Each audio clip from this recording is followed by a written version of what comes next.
I genuinely don't think this movie actually knows what it wants to be. It had a really good setup with a girl who was struggling with her mother's death and kind of isolated herself from society. Like she wasn't unpopular, but the way she treated herself, she made herself very distant from everybody else. And then this software comes along, and it seems like she's going to use this software to kind of build her up to be this virtual character and like get her confidence back in real life, which is a pretty interesting story. It's a like self-discovery story. But then you get the Beast enter, right? And he's got bruises on his back and he's like fighting everyone like really, really hard.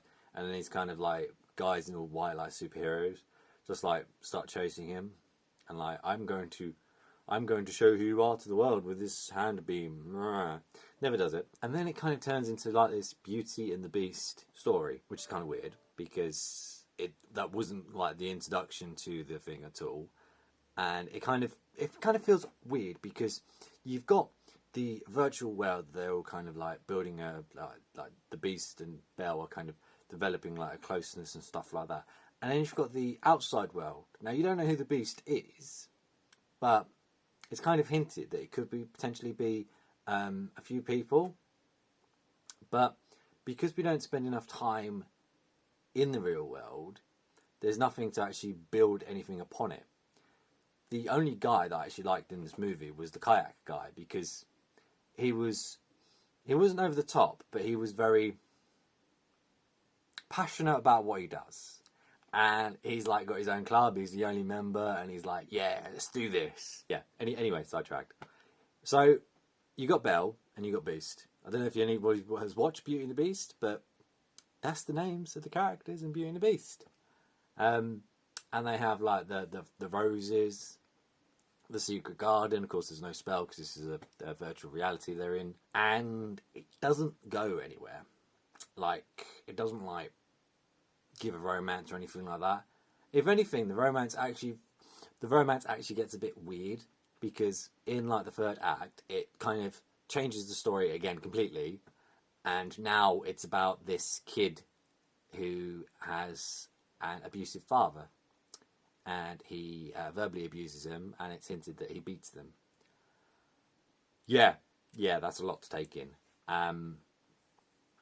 So it doesn't really work because when the Beast is revealed, like you can't have a relationship in that situation because it just wouldn't work. Because I'm pretty sure the kid was a kid, and the other one is in school, but it didn't. They're not the same age. Yeah, and like the romance is gone. She's like, I'm gonna help this kid, and then she gets some people who like support. She's like, oh yeah, go help the kid. And I said, abusive father, like he's a fully grown bloke, and you got like a 14-year-old girl. They decide to send her on a train by herself. There's like a few older women, like one with grey hair, and like a few like at least motherly figures, so at least 30s and 40s. And they send this kid to meet these boys who have this abusive father and deal with the situation. I'm like, are you out of your mind? Like, what are you thinking? That's ludicrous. It's absurd. It genuinely really is absurd, and it's actually quite upsetting because it's just unneeded. It's unneeded. Like, you could have had any three of these plot points be the movie, but instead of picking one idea and kind of developing it and making it its own thing, you've got all these three different stories which don't build on each other at all. They're all very separate, although they have the same cast in them.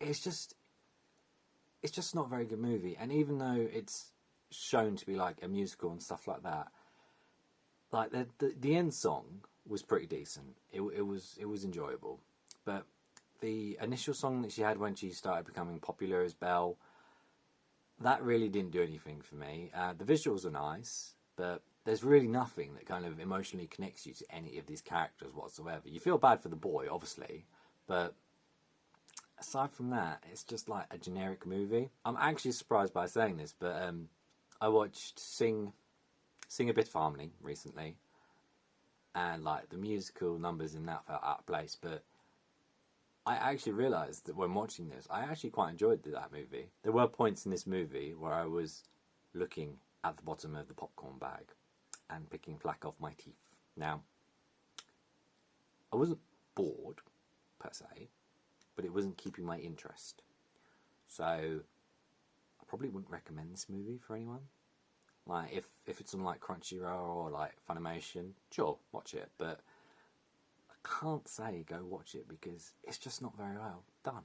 Have any of you seen the movie? Did any of you actually like it? Like, and if so, if you did like it, then by all means tell me what you liked about it, because even though I personally didn't like it, I'm actually interested in other people's opinions, because they could actually have a viewpoint that makes me look at the movie in a different light. Thank you for watching. Bye.